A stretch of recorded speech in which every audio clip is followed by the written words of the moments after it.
Baik, kalau kita bicara dunia kreatif, saya akan coba jabarkan terkait dengan kreatif itu sendiri ya. Kreatif itu berarti memiliki daya cipta atau punya kemampuan untuk menciptakan sesuatu. Kalau bicara karya, memang kita dituntut untuk bisa memproduksi.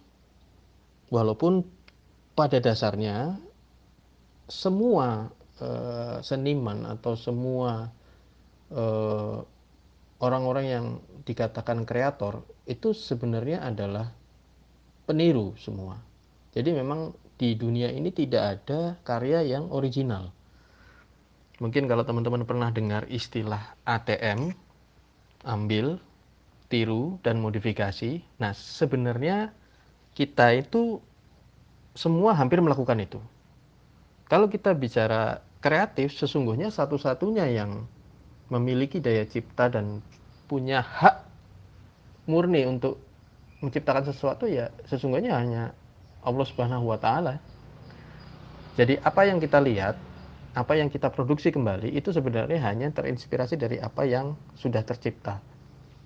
Nah, kalau di dunia desain komunikasi visual, itu tugas kita adalah mendeliver kembali apa yang sudah menjadi input, kemudian disesuaikan dengan tujuan apa yang akan disampaikan dalam sebuah karya.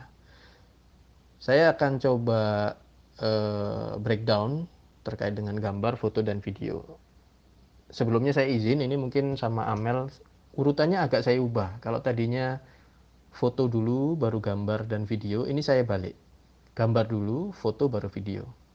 Oke, terkait dengan gambar. Gambar itu adalah paduan dari titik, garis, bidang, bentuk untuk mencitrakan sebuah objek.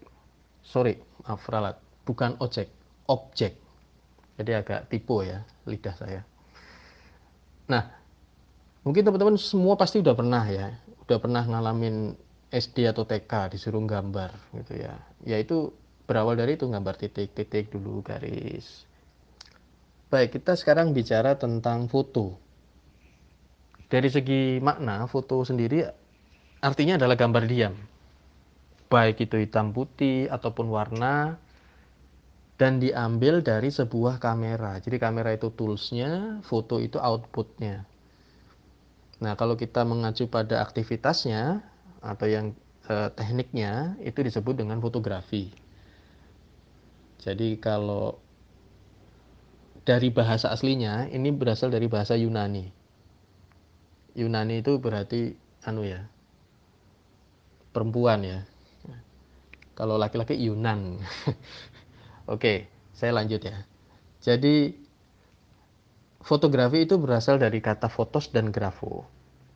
Fotos itu berarti cahaya, grafo itu berarti melukis atau menggambar. Jadi fotografi adalah sebuah teknik menggambar menggunakan cahaya. Kurang lebih seperti itu, saya akan lanjut ke penjelasan video. Untuk video sendiri itu diambil dari kata-kata Latin ya, dari bahasa Latin yang artinya saya lihat. Jadi video itu merupakan teknologi pengiriman sinyal elektronik dari sesuatu gambar bergerak.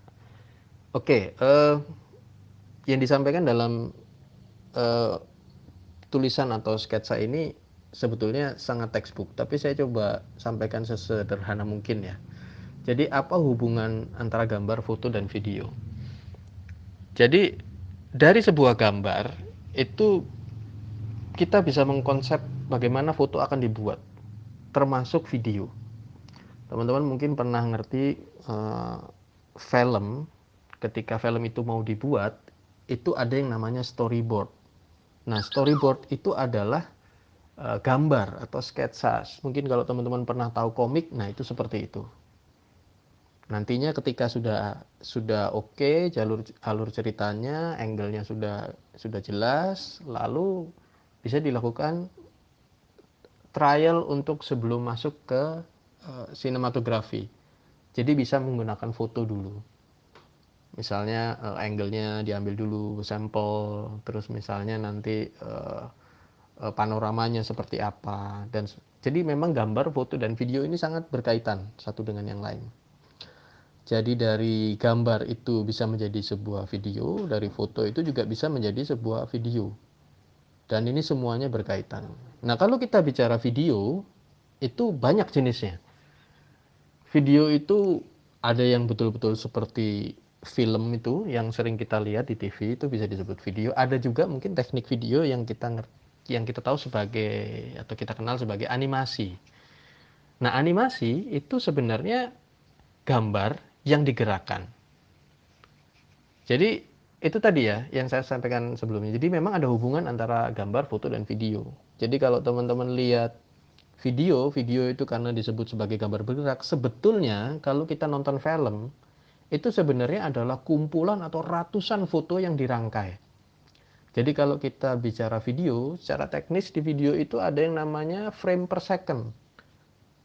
Nah, kalau yang standar itu biasanya dalam 1 detik itu ada 24 fps, ada 24 frame per second. Jadi teman-teman bayangkan kalau ada adegan dan itu berdurasi 3 detik, misalnya itu gerakan gelas jatuh. Teman-teman bayangin ya, gelas jatuh 3 detik. 1, 2, 3, piar. Itu berarti sudah ada kurang lebih 100, ada 90, ya 90, 102 foto untuk menggambarkan gelas yang pecah. Ya kurang lebih seperti itu ya. Mohon maaf kalau salah hitungan saya matematikanya kurang bagus ini. Oke, saya akan lanjut ke penjelasan tentang desain komunikasi visual. Ilmu dasar terkait tentang gambar, foto, dan video itu kalau di dalam mata kuliah itu biasanya kita bisa dapat di jurusan desain komunikasi visual ya. Atau mungkin kalau teman-teman yang sudah dari SMA dapat itu juga ada biasanya dari penjurusan atau mungkin sekolah kejuruan itu ada. Kayak di Jogja itu ada sekolah tinggi seni rupa, ada juga memang sekolah menengah seni rupa. Jadi sejak SMP dan SMA itu sudah masuk mata pelajaran yang memang spesifik mengajarkan tentang sketsa, ilustrasi, fotografi, bahkan sampai ke video dan video editing. Nah, itu mungkin kalau kita bicara teknis apa saja sih yang ada di dalam dunia kreatif. Kalau dalam konteks gambar, foto, dan video, kurang lebih itu penjelasannya. Tapi apa yang dilakukan di dunia kreatif itu sangat luas, teman-teman. Jadi ini hanya outputnya saja. Gambar, foto, dan video ini hanya beberapa output. Tapi kalau bicara dunia kreatif, itu luas sekali. Bahkan kalau dari segi, ambillah contoh kita video pendek atau video iklan. Itu dari proses kreatifnya saja itu ada 3 tahap ya. Pra, produksi, dan pasca produksi. Pra itu dari casting, survei lokasi, persiapan peralatan, semuanya yang sebelum untuk produksi. Ketika produksi itu ada proses syuting, ada proses directing, ada proses pengaturan pencahayaan. Nanti kalau sudah sampai pasca produksi itu ada video editing, ada offline, ada online, sampai akhirnya final editing dan disajikan menjadi sebuah karya utuh. Nah, itu kurang lebih tentang dunia kreatif. Saya akan lanjut ke slide berikutnya.